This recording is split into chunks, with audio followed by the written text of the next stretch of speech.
자, 지금부터 우리가 수업을 하고 있는데 지금 우리가 하는 수업은 모든 내용이 녹화가 되고 있어요.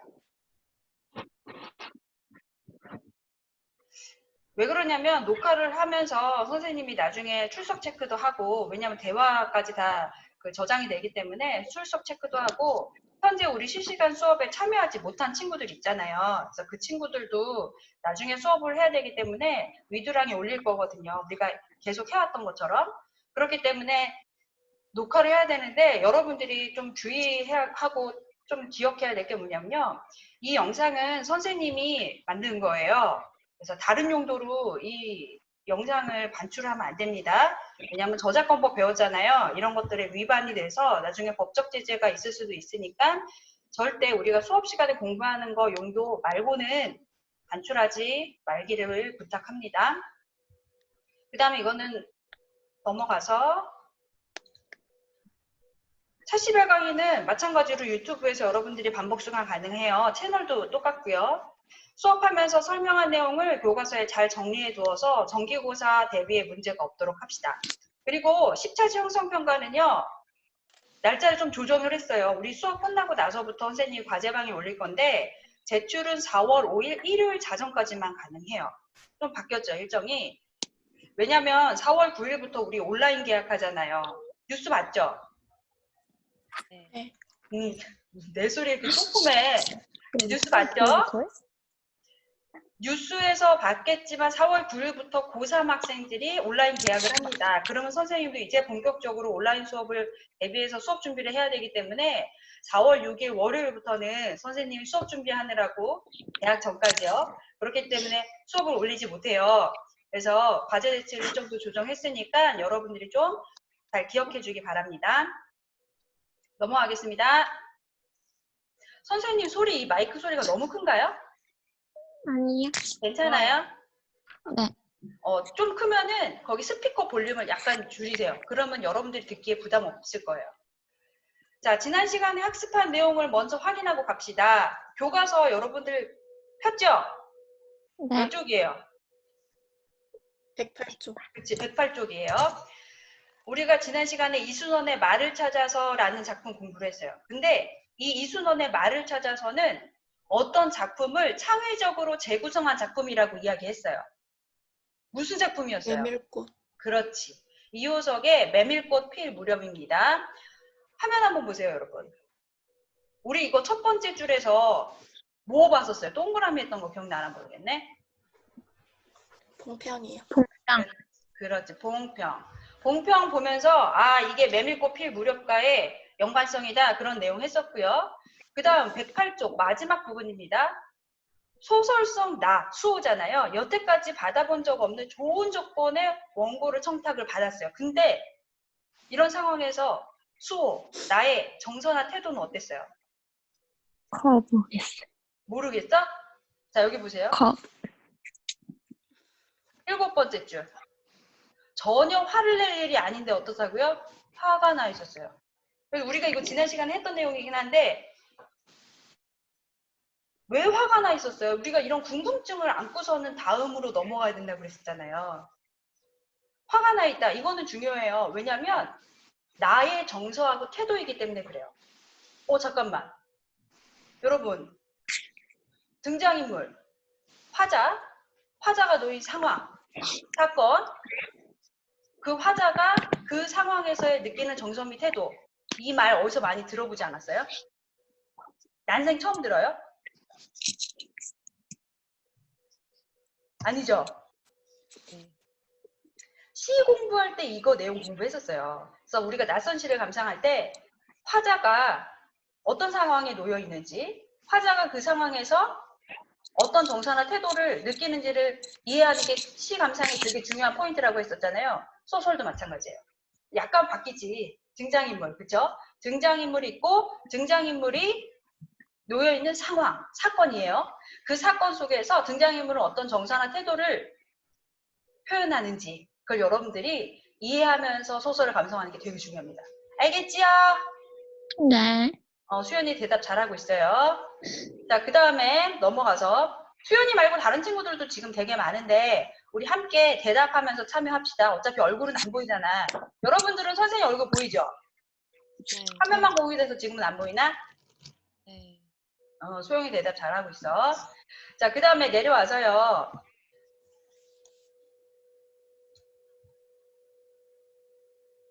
궁금증 다시 한번 얘기하고 다음 쪽으로 넘어갈게요.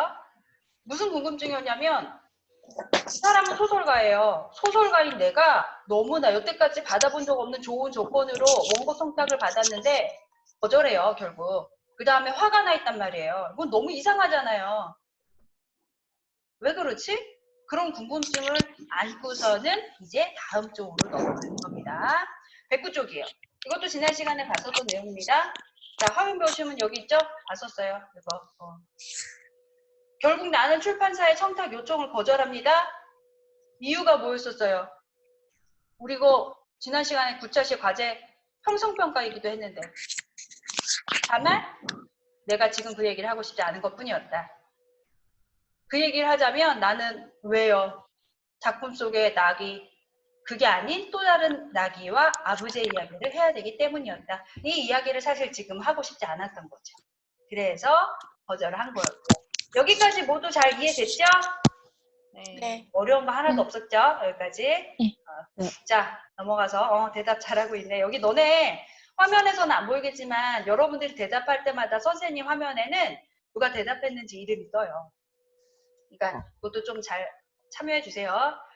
자, 넘어가서 여기서부터 이제 새로운 내용이에요. 109쪽입니다. 중략 줄거리. 모두 읽어왔죠? 끝까지? 네. 네. 먼저 28번째 줄 노세 보여요? 여러분 내가 네. 28번째 줄이라고 말하는 거는 화면에서 그렇게 하고 화면에 보시면 왼쪽 날개 부분에 25, 30 이렇게 숫자가 써 있죠. 그걸 기준으로 항상 얘기합니다. 28번째 줄 한번 보세요. 거기 어디 있어? 노세라고 보이나요? 네. 여기 보이죠? 선생님이 빨간색으로 동그라미 있는데 그거 같이 보이죠? 보여요? 네. 네.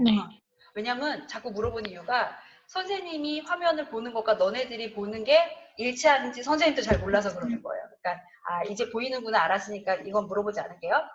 자, 넘어가서 노세가 있어요. 동그라미 쳐주시고요. 31번째 줄 얼른 눈으로 한번 찾아보세요. 31번째 줄. 거기 보시면 그 끝에 이 29번째 줄하고 연결되어 있는 봉평이라고 있어요.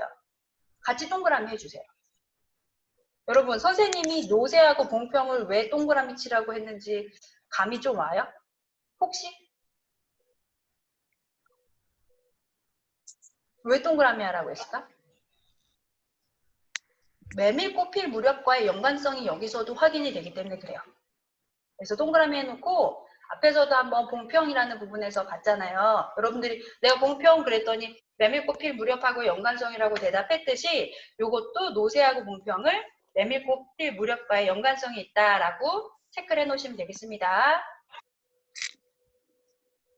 그 다음에 넘어가서 중략줄거리 부분에서 등장인물에 누가 나오나요? 나가 나오고 당숙이 나오죠. 여러분들 읽어서 알겠지만 그 다음에 우리가 찾아야 될 게 뭐냐면요. 나와 당숙이 놓인 사건이에요. 이거 보기 전에 선생님이 뭐라 그랬어요? 소설도 마찬가지로 등장인물이 놓인 사건, 그 사건 속에서 등장인물들이 정서 및 태도가 어떠한지 그거를 확인해야 된다 그랬잖아요. 여러분 이거 읽었으니까 한번 대답해 볼래요? 이거는 딱 뭔가 정답이 정해져 있는 건 아니에요. 본인이 읽었을 때 이 부분은 나와 당숙이 어떤 사건에 놓여 있는 것 같다 이걸 얘기해 주면 돼요. 둘의 사이가 어떤 것 같아요, 여러분? 나와 당숙이? 어색해요. 어색해. 그렇죠, 어색해요. 왜 그러냐면 여러분들 어색하다고 얘기한 게 아마 이 이유일 것 같아요. 둘이 갈등이 있어요. 그쵸? 갈등 때문에 어색하다라고 표현을 한 것 같아요. 무슨 갈등이냐면 읽어서 알지만 여러분들 내가 당숙의 양아들로 들어가게 됐잖아요. 그런데 당숙이 어떤 일을 하냐면 그 노새를 끌고 다니면서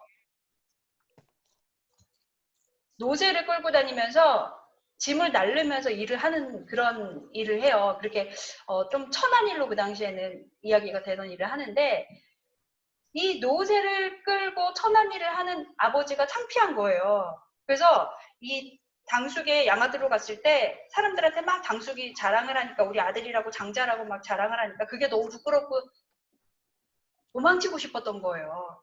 그리고 도망쳤고 그것에 대해서 당숙은 너무 마음이 상해서 집을 나가게 되거든요. 그런 갈등이 지금 중략줄거리에 나와 있어요. 그 갈등을 여러분들이 지금 등장인물은 나하고 당숙인데 이 둘은 갈등 관계에 놓여 있구나. 그거를 정리하면서 파악을 하셔야 돼요. 알겠어요? 네. 내가 얘기하는 게 어려운 내용은 아니에요. 그래서 나는 노새애비의 아들이 되는 것이 싫어서 도망을 쳤고 그것에 마음이 상한 당숙이 집을 나가버렸어요. 그런 갈등이 지금 중략줄거리에 설정이 되어 있습니다. 이제 한번 필기를 해보죠. 31번째 줄 앞부분이에요. 31번째 줄 앞부분. 당숙은 집을 나가 돌아오지 않는다. 여기. 됐어요? 이렇게 비금 치세요. 여기다 뭐라고 쓰냐면 여러분들 적당하게 그냥 필기하시면 돼요.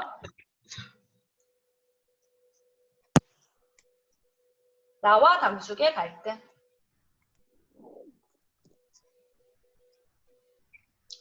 비금을 여기까지 쳐놓고 나와 당숙의 갈등 그렇게 정리를 해주세요. 자, 그 다음에 마지막 번째 줄입니다. 진북으로 당숙을 만나러 간다. 거기까지도 이렇게 비금 쳐주세요. 그 다음에 이 비금은요. 당숙과의 화해 시도. 여기까지 필기해주면 백구 쪽 끝. 다 썼어요? 넘어가도 돼요? 네. 네. 자, 선생님이 이제 여기서부터 좀 빠르게 110쪽입니다. 교과서 110쪽. 나는 영자 누나가 주는 돈을 받아 주머니에 넣고 밖으로 나왔다. 강로곡이면 편한데 그런 마음으로 진부옥 문을 열고 들어서자 방 안에 당숙이 앉아있다. 시커멓게 수염까지 길러 행색이 산 사람이나 다를 게 없다. 거기 한번 밑주셔보세요, 여러분. 세 번째 줄. 내가 보고 있는 부분. 여기. 시커멓게 수염까지 길러 행색이 산 사람이나 다를 게 없다. 거기 밑줄 치세요. 우리는 이 부분을 통해서 아까 당숙이 마음이 상해서 너무 서운해서 집을 나갔다 그랬잖아요. 집 나가서 삼판장에서 지금 일을 하고 있는데 행색이 지금 이런 거예요. 시커멓게 수염까지 길러 산 사람이나 다를 게 없다는 거지. 그래서 지금 당숙이 얼마나 힘든 일을 하고 있는지 드러난다는 거죠. 그래서 그거 내용 밑줄 치고 정리해 놓으세요. 그리고 얘들아 혹시 지금 선생님이 하고 있는 게 약간 빨라서 필기를 다 못한 친구들은 체크를 해놨다가 나중에 이거 영상 다시 올리니까 그때 보면서 다시 정리하셔도 괜찮습니다. 지금은 필기를 정확하고 완벽하게 하는 것보다는 선생님이 하는 말을 전체적으로 흐름을 이해하고 중요한 부분들을 체크하는 것까지만 하셔도 돼요. 알겠죠? 네. 네. 쭉 내려와서 10번째 줄 한번 볼게요. 당숙을 만났어요. 그래서 아부제라고 부릅니다. 아부제 10번째 줄 네모 묶어보세요. 네모. 호칭이 좀 이상하죠? 아부제? 아부지도 아니고 아부제? 이거 뭐지? 그 이유가 12번째 줄에 나와 있어요. 왜 내가 아부제라고 불렀는지. 좀 전까지만 해도 당숙이라고 했어요. 근데 여기서 아부제라고 부르거든요. 그 이유가 12번째 줄에 나와 있습니다. 밑줄 칩니다. 아버지가 있으니 아버지라고 부를 수도 없고 그러면서도 아버지라고 그 의미를 담아서 불러야 하고 이젠 당숙을 그렇게 불러야 하고 그렇게 불러야 할 때가 왔다고 생각했기 때문에 그런 거죠. 아 그렇구나. 요거랑 연결을 해놔야 되겠네요. 그리고 여기에다가 아부제라고 부른 이유라고 써놓으면 되겠습니다.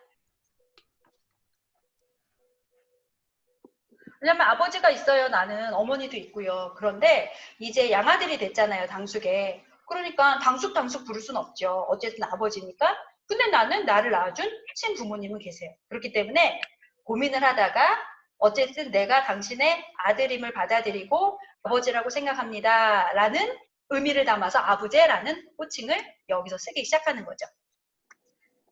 자, 넘어가겠습니다. 111쪽 세 번째 줄 밑줄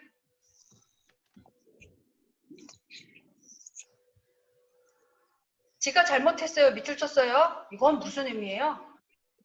자기가 당숙의 양자가 되기 싫어서 도망쳤잖아요.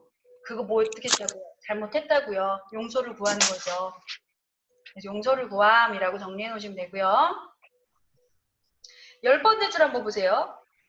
거기에서 먹기는 해도 네가 뭘 안 먹었으면 같이 먹으려고. 이거 당숙, 아부제가 이렇게 얘기하는 거거든요. 내가 밥은 먹었어. 그렇지만 양아들과 함께 하고 싶은 마음. 그래서 네가 뭐 안 먹었으면 같이 먹으려고. 그럼 함께 하고 싶어 하는 마음이 드러난다. 여기까지 정리했어요?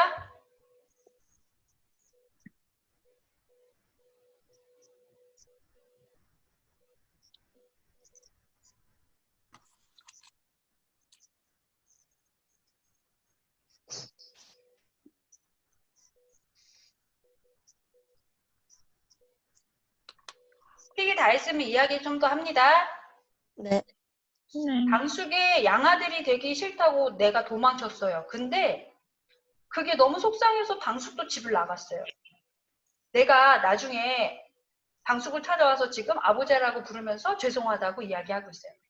자신을 아버지라고 부르는 수요의 말이 조금 어색하고 서먹하기도 하지만 다 아버지 입장에서는 좀 고맙기도 할 거예요.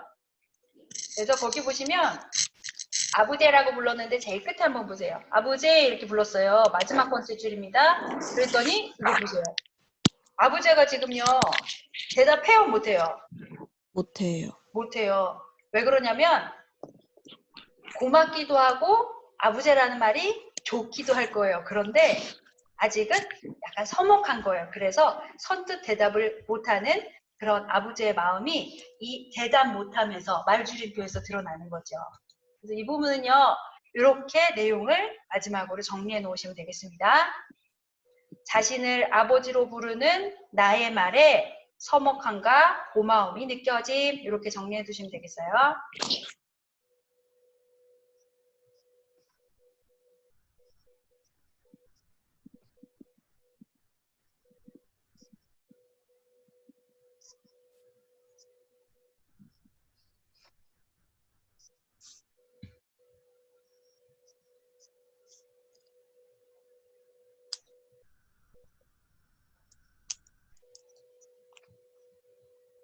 넘어가도 될까요?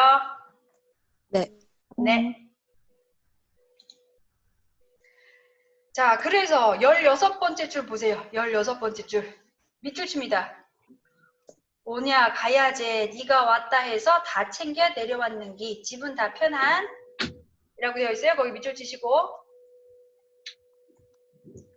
수호가 왔다는 말을 듣고 그는 이미 아이고 저놈이 날 찾으러 여기까지 왔네. 쟤랑 집에 가야겠다라는 생각을 한 거죠. 이미 마음이 풀어진 거예요. 수호가 왔다는 소식을 듣고 짐을 다 챙겨서 내려온 걸 보면 이미 그 마음속에 서운했던 게 또 화가 났던 것이 다 풀어진 거죠. 그 다음에 27번째 줄 한번 봅시다. 거기 보면은 여기요. 여기 대화. 네 나하고 대화가지 않으랜? 이라고 나와 있죠. 대화 동그라미 하세요.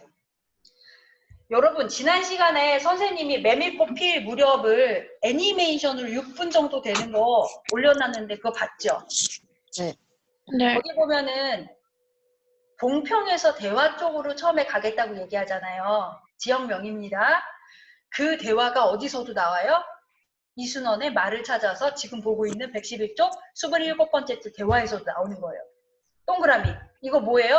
앞에서 계속 나왔지만 메밀꽃 필 무렵과의 관련성, 연관성이 확인되는 부분이죠. 됐지요? 넘어갑니다. 다시 본문으로 돌아와서 제일 끝에 줄이에요. 111쪽에 끝에 보시면 시계 밑에서 두 번째 줄이에요. 시계. 밑줄 치세요. 큰형은 시계가 있어요. 그런데 고등학교 3학년인 작은형은 시계가 없어요.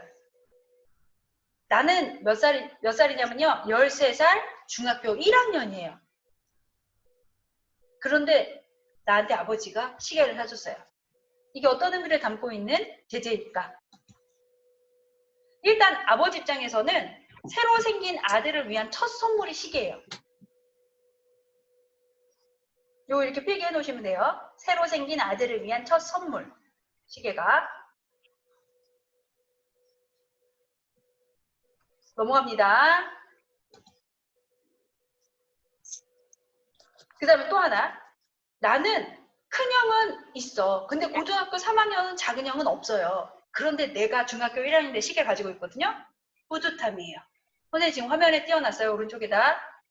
중학생이지만 시계를 가졌다는 어떤 뿌듯함. 이런 것들이 이 시계를 통해서 드러난다. 이 시계에 담겨 있다. 그렇게 보시면 되겠습니다. 시계 밑줄 쳐놓고 이 두 가지 내용 정리해 놓으세요.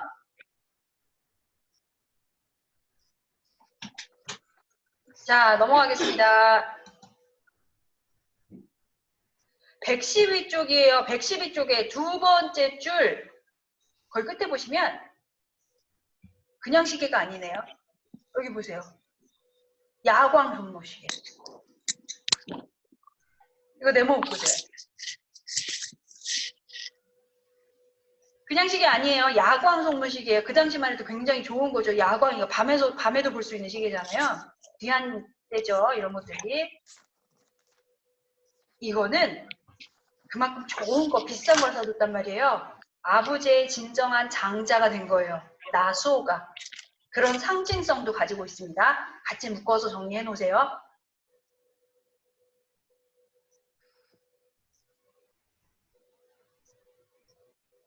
자, 여기까지 정리가 됐으면 어디로 가시냐면요. 9번째 줄이에요. 9번째 줄 여기네요.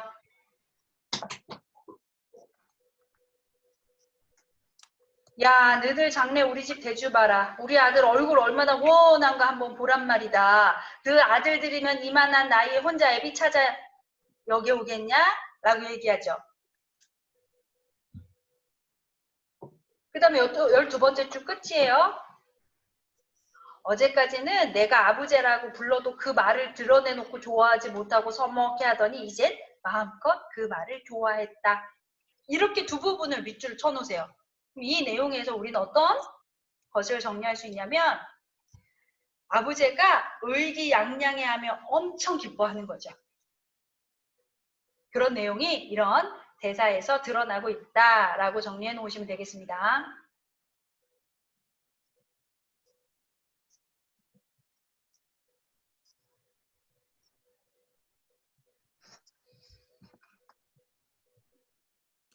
자, 다음 쪽으로 넘어갑니다.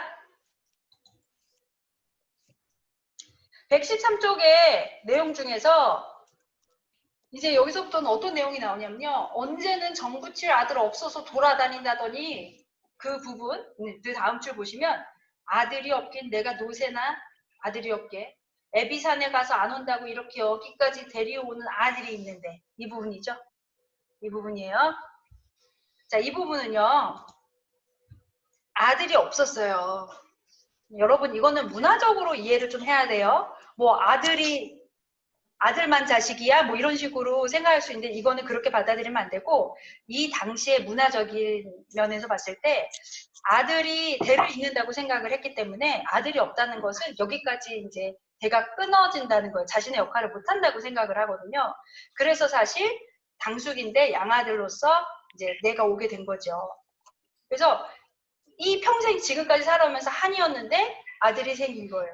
얼마나 이 아버지 입장에서는 기쁘겠어요. 그래서 아들을 얻은 이 기쁜 자부심이 여기서부터도 계속 반복적으로 표현됩니다. 그 다음에 6번째 줄 끝이에요. 여기 한번 보세요. 밑줄 칩니다. 달이 없어도 별이 좋은 밤이었다. 여기 밑줄 쳐주세요.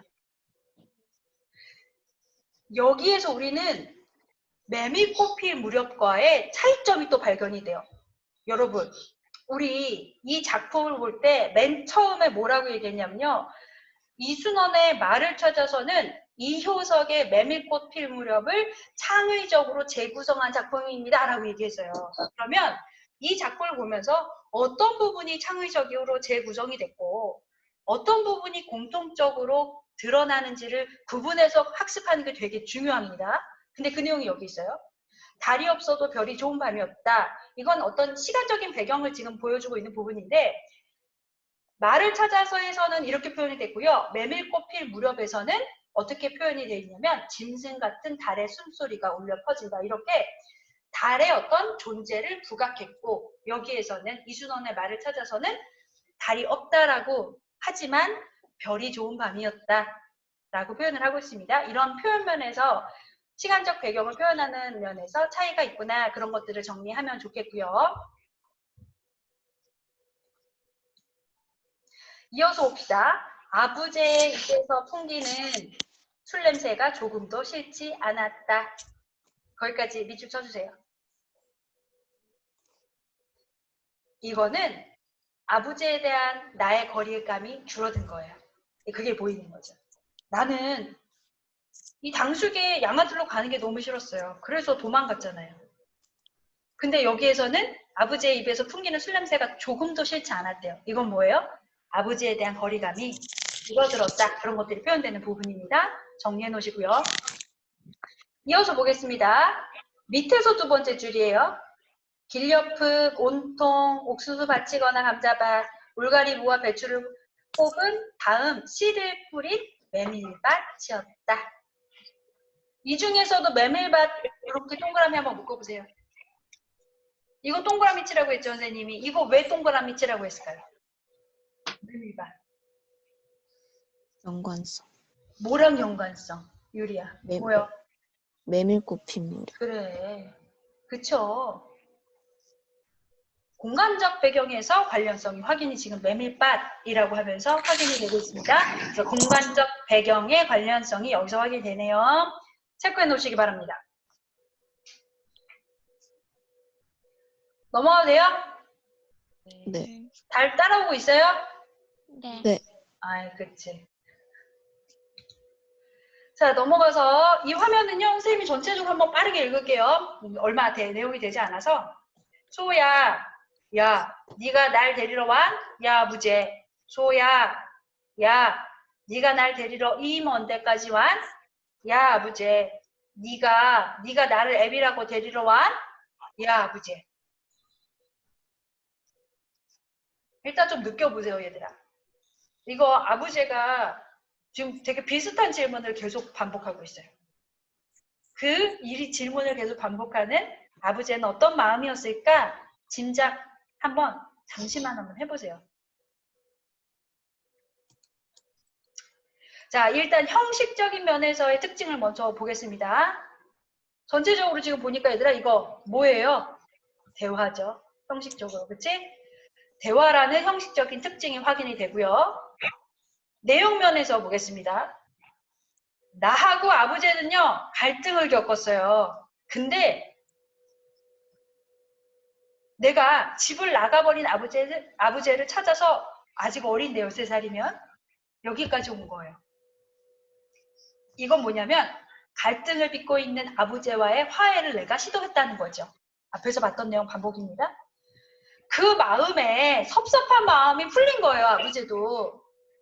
그러면서 이제 집으로 같이 돌아오는데 이렇게 같은 질문을 반복하는 거죠. 네가 이 먼 데까지 자신을 데려왔냐고 확인을 하면서 갈등이 해소가 되고 있는 그 과정을 보여주고 있는 거예요. 그래서 밤길에서의 대화를 통해 나와 아부제 사이의 갈등이 해소되는 부분이 지금 읽은 이 부분이다. 그렇게 보시면 되겠습니다. 그 선생님이 지금 클릭을 하면서 이 부분에서 정리해야 될 내용들을 화면에 띄워주고 있는데요. 이거를 똑같이 적진 않아도 돼요, 얘들아. 여러분들이 파악한 내용을 핵심적으로만 적어도 돼요. 이거를 시험 문제 내가지고 똑같이 토시 하나 틀리지 않게 써야 된다 그런 거 아니니까 전체적으로 어떤 소설의 맥락과 중요한 포인트들을 잘 이해하고 그것들 여러분들의 말로 다시 적어 놓으면 됩니다. 막, 오, 선생님 이거 다 똑같이 적어야 되는데 못 적었어요. 뭐 그래가지고 안절 비절할 필요 없습니다.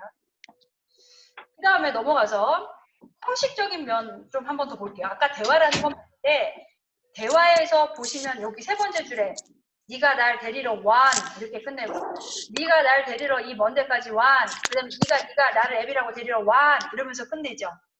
이 완은 뭐냐면요. 구어체죠. 구어체. 데리러 완 구어체가 표현된 거죠.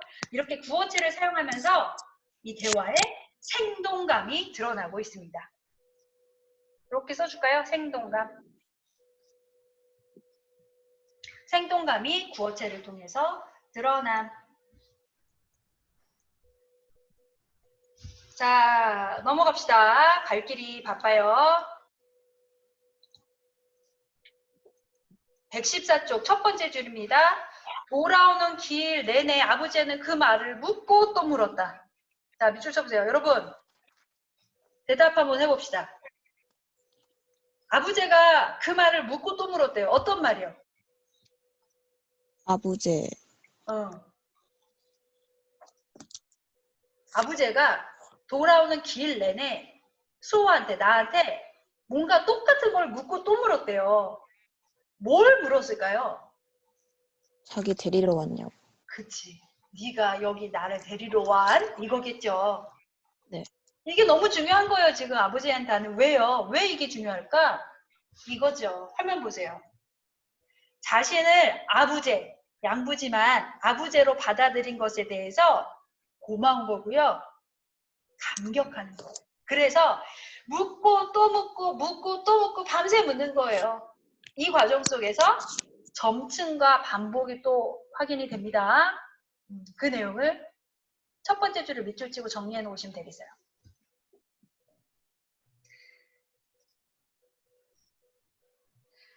14번째 줄 좀 보겠습니다. 14번째 줄 어딨나? 끝에 부분이에요. 그러면서 아버지와 나는 또 얼마나 많은 이야기를 하면서 그 영은 고개죠. 그 고개를 넘어왔던가. 회상하고 있네요. 회상하고 있죠. 이건 지금 현재의 이야기가 아니라 현재 나는 소설가예요. 우리 외부 이야기 부분에서 봤잖아요. 소설가예요.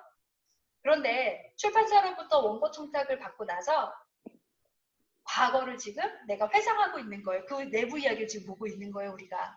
그래서 이 부분에서 추억을 회상하는 서술 방식이 확인이 되는구나. 그런 것들도 우리가 정리할 수 있겠습니다. 자, 갑시다. 넘어가서 114쪽. 아부제가 또 확인하네요. 29번째 줄 보세요. 여기.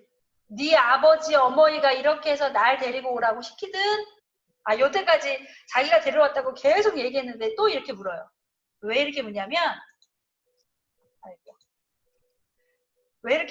여기 나와요. 내려와서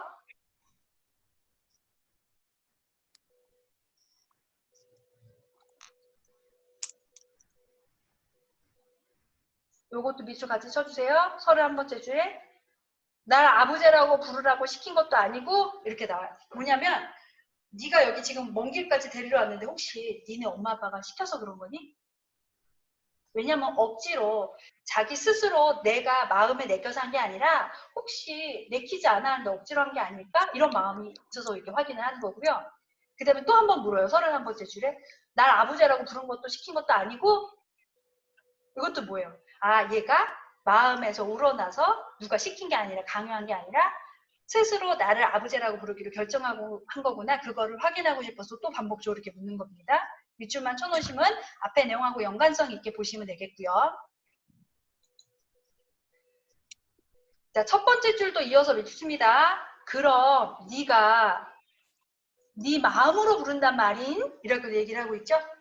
그래서 앞에 있었던 내용 두 부분이죠. 이거요. 이거. 114쪽에 29번째 줄하고 31번째 줄 밑줄 쳤잖아요. 그 다음에 115쪽 넘어와서 첫 번째 줄 이렇게 밑줄을 치세요. 이 밑줄을 친 다음에 묶어서 정리하세요. 어떻게요?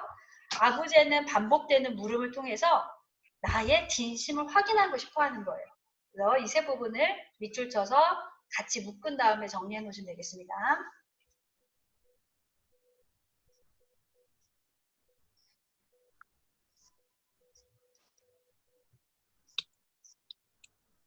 자, 그 다음에 넘어와서 5번째 줄 보세요.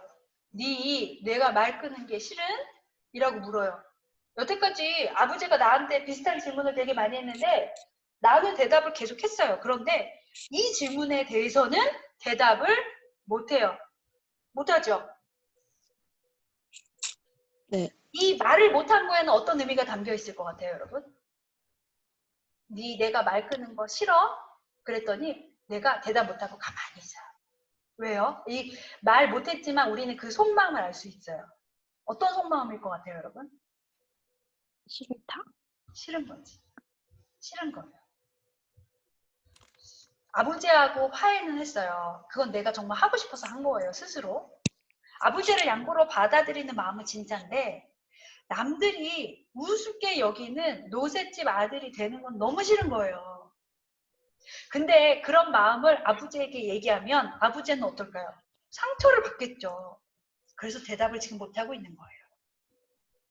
그게 바로 여기에 말줄임표를 통해서 드러나는 겁니다. 지금 선생님이 말한 게 여기 정리가 되어 있어요, 화면에. 노새애비의 아들이 되는 건 싫지만 사실 얘기하면 아버지가 상처를 받을까 봐 속마음을 표현 못하고 있는 게 바로 이 말줄임표죠. 이렇게.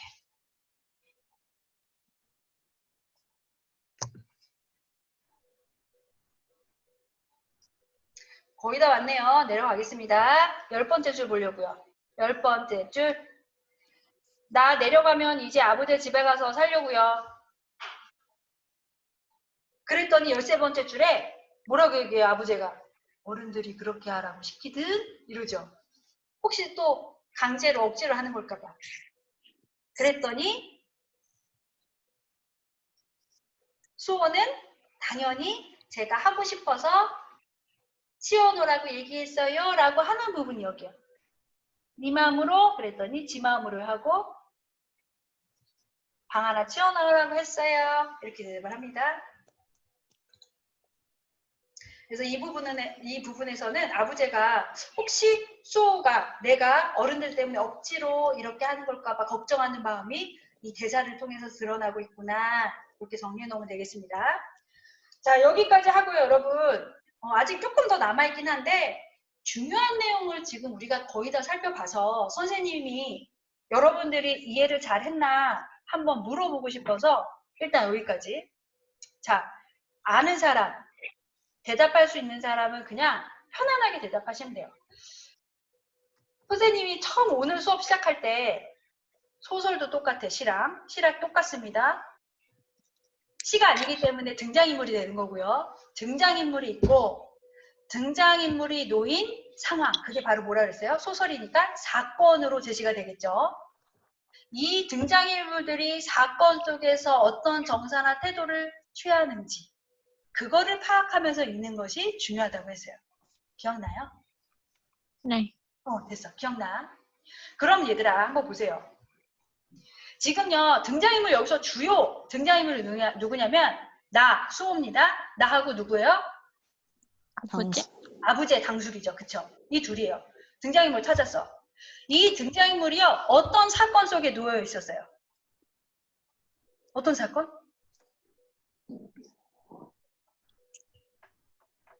사건이라고 하면 좀 힘들어요? 좋아. 말을 바꿔줄게요. 이 등장인물이 어떤 갈등 속에 놓여 있었어요? 노세랑 노세랑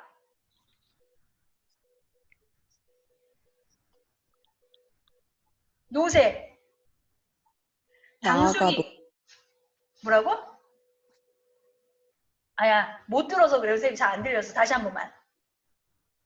나가 노세를 싫어했어요. 그렇지. 나가라고 얘기한 거구나. 나수호가 노세를 싫어했어. 왜냐면 아이들이 놀렸거든요. 이 뒷부분에 소설 끝부분에 나와요. 애들이 나한테 수호한테 아유 노세애비 양아들 주제 이러면서 놀리는 말을 했단 말이에요. 그게 너무 싫은 거예요. 그러니까 노세가 싫은 거지 나는. 왜냐면 나는 아부제는 받아들이기로 했거든요. 그런데 노제는 정말 받아들이기 힘든 거예요. 근데 충분히 이해도 돼요. 아직 어리잖아요. 그래서 갈등은 뭐냐면 나는 나기를 끄는 당수, 아부제의 양아들이 되기 싫은 거예요. 그래서 도망치죠. 그런 모습을 보고 아부제는 어떤 거예요? 상처를 받은 거예요. 그래서 집을 아부제도 나가잖아요, 지금요. 그게 갈등 사건인 거죠. 됐어요? 이해됐어요? 네. 그럼 얘들아, 네. 이런 상황 속에서 어떤 정서나 태도가 있냐? 얘들아, 지금 이 등장인물들이요, 갈등, 사건 속에 놓여 있는 건 알겠어. 그러면 이 사건 속에서 등장인물은 어떤 태도 및 정서를 취했냐? 이거 선생님이 얘기해 줄게요. 나는요, 갈등을 해결하려고 했죠. 그게 태도예요. 뭔지 알겠어요? 내가 화해를 시도하는 거죠. 그게 이 사건 속에서의 등장인물의 태도라는 거예요. 정서나 태도를 얘들아 두 가지를 다 찾을 수 있으면 다 찾되 동시에 드러나지 않을 수도 있어요. 그러면 정서를 찾든 태도를 찾든 여러분들이 찾을 수 있는 걸 찾으면 돼요. 여기서 뭐냐? 화해를 시도하는 수호의 태도. 이렇게 정리하시면 돼요. 여러분, 여태까지 우리가 굉장히 많은 내용을 봤는데 결국은 이거예요. 이거를 지금 소설에서 대사와 배경을 통해서 풀어내고 있는 거예요. 그래서 여러분들이 쭉 지금까지 여러 장을 읽었는데 이 내용을 정리하지 않고 그냥 소설의 내용만 따라서 그냥 읽으면요. 읽고 났는데 아 그래서 이 소설이 중요한 게 뭐지? 하고 물음표가 머릿속에 생긴단 말이에요. 그래서 읽으면서 복잡할수록 무슨 말인지 모르겠을수록 이걸 떠올리세요. 뭐요? 내가 화면을 써줄게요. 앞에서도 얘기하긴 했지만 뭐요? 등장인물, 주요 등장인물을 체크하세요. 그 다음에 이 등장인물이 뭐요? 어떤 사건. 얘들아, 소설 속에서 사건은요. 갈등을 포함해서 드러나요. 그럴 수밖에 없어요. 그래서 사건, 어떤 사건, 갈등 속에 놓여 있고 이 등장인물들이 사건, 갈등 속에서 정서나 태도를 취하는지 이 내용을 찾으면서 읽어야 돼요. 이 내용을 찾으면서 읽지 않으면 여러분들 내용 파악하기 힘듭니다. 이거는 별로 어렵지 않지만 복잡한 현대소설 많아요. 그런 거 읽을 때일수록 더 기본에 충실해서 이런 것들을 찾으면서 읽으셔야 돼요. 알겠죠? 네. 네. 되게 중요한 얘기 했습니다. 넘어가겠습니다. 자, 넘어가서 이거는 이제 뭐 필기라기보다 선생님이 이제 설명을 할 거예요. 여러분들은 115쪽 이 부분을 펴놓고 잘 좀 들으시면 됩니다. 꼭 필기해야 되는 건 선생님이 화면에 필기 내용을 띄워요. 그건 적어 놓으시면 되고요. 여기서 115쪽에서 이 부분에서는요. 아부제는 내가 부끄러워하고 싫어하는 노제비가 되지 않겠다고 얘기를 해요. 그러면서 노제 팔아야 되겠다라고 얘기합니다. 평생을 함께하고 가족들 먹여 살린 노제한테 아부제는 당연히 미안한 마음이 들 거예요. 그런 상황을 아는 나는 안타깝지만 어쩔 수 없어요. 왜? 나는 아직 어리고요. 이게 너무 싫거든요. 동시에 그만큼 수호를 소중하고 귀하게 생각하는 아부제의 마음도 확인이 됩니다. 26번째 줄에 굉장히 멋진 표현이 나와요, 여러분. 거기 한번 밑줄 쳐보세요. 26번째 줄이에요. 그날 아부제와 나는 온 하늘과 온 산이 붉게 동틀 무렵 하생골 집에 닿았다. 여기에서 어떤 부분이냐면 여기. 온 하늘과 온 산이 붉게 동틀 무렵. 이거 한번 이렇게 체크를 해줘 보세요.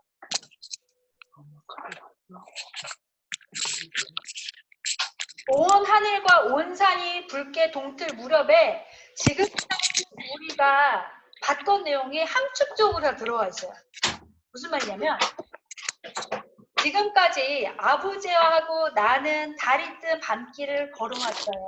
걸어오면서 둘은 끊임없이 대화를 했어요. 그리고 우리가 뭐 밑줄 치면서 보진 않았지만 서로 배려하는 모습들도 많이 보여요.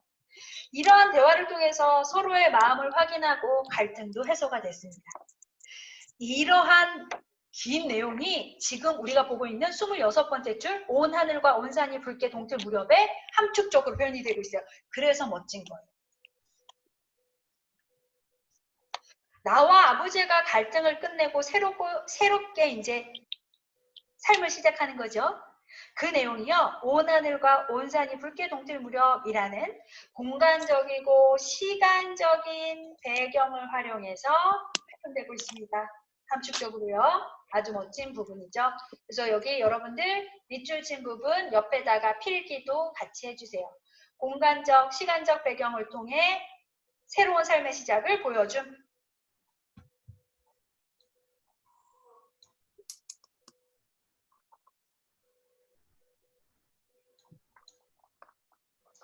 그 다음에 필기 거기까지 했으면 27번째 줄 보세요.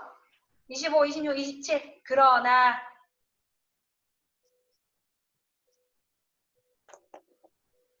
이렇게 체크 좀 해주세요. 그러나 그리고 옆에다 쓰세요. 외부 이야기. 자, 그러나 전까지는요. 내부 이야기였어요. 내부 이야기도 쫙 한 거고 지금 보고 있는 115쪽 27번째 줄. 그러나 그날 밤길에도 그랬고 거기부터는 이제 외부 이야기로 다시 돌아가요. 여러분 이거 우리 공부하면서 첫 시간에 선생님 얘기했는데 이순원의 말을 찾아서는 구성이 뭐라고 했는지 혹시 기억나요? 액자식 구성. 그렇지, 잘했어요. 액자식 구성이에요. 액자식 구성, 액자처럼 생겨서 액자식 구성이에요. 뭐냐면 액자가 보통 이렇게 테두리가 있고 이 안에 사진 넣잖아요. 그래서 이 테두리 부분이 바로 뭐냐면 외부 이야기고요. 이 사진이 들어가는 부분이 내부 이야기예요. 액자처럼 생겼잖아요. 그래서 액자식 구성이에요. 지금까지 우리가 본 거는 내부 이야기였고요. 지금 여기서부터 다시 외부 이야기로 넘어오는 거예요. 체크해 주세요. 자, 외부 이야기 시작됩니다.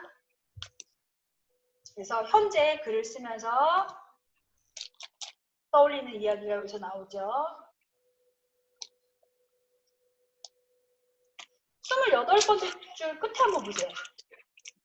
28번째 줄. 끝내 말과는 그리고 아부제가 그것을 끄는 것과는 화해가 되지 않았다. 그거 밑줄 쳐놓으세요. 일단 밑줄만 치세요. 밑줄만 치세요. 그 다음에 우리 생각해보자고요.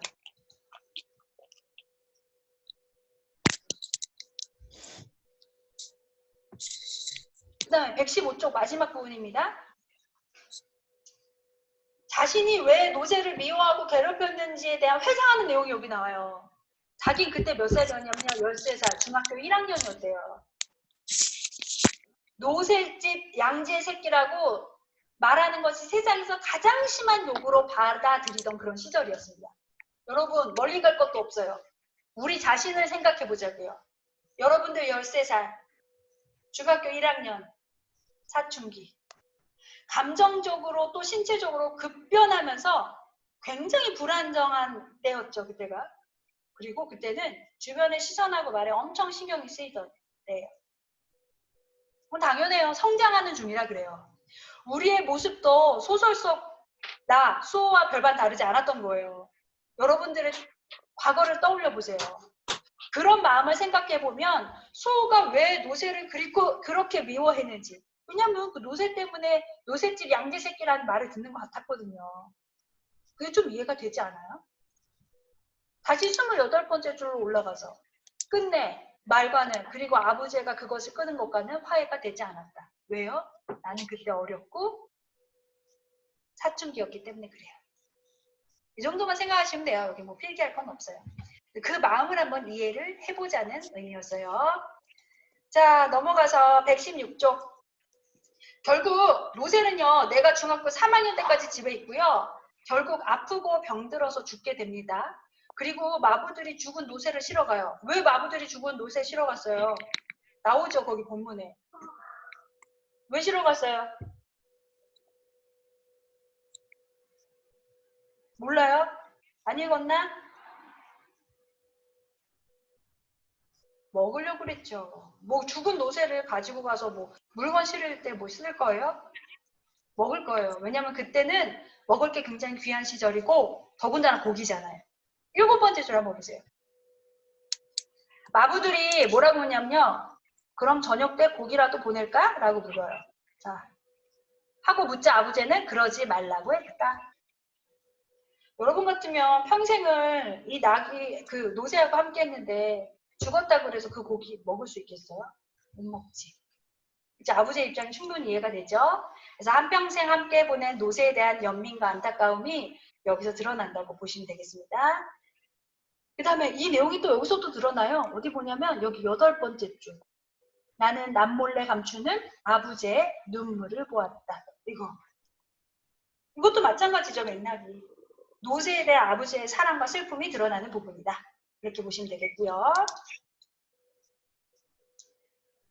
9번째 줄이에요. 9번째 줄. 한 지붕 아래에서 사는 동안 그는 내게 참으로 많은 서름과 눈총과 미움을 받았다. 내가 누리는 것 모든 것이 그의 등에서 나왔는데도 그랬다. 지금 생각하니까 미안한 거죠.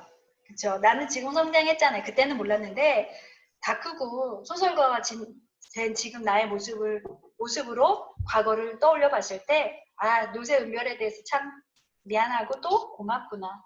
노새 덕분에 내가 이렇게 교육도 받고 지금 소설가도 되고 이런 거니까 그런 마음이 드러나는 부분입니다.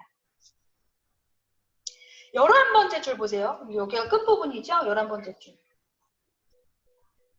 나는 앞으로도 말에 대해 자유롭지 못하고 그에 대해 자유롭지 못할 것이다. 여기서 말에 대해 자유롭지 못한 것. 여기서 말하는 말, 이거는 구체적으로 뭘 가리키는 걸까요? 노새.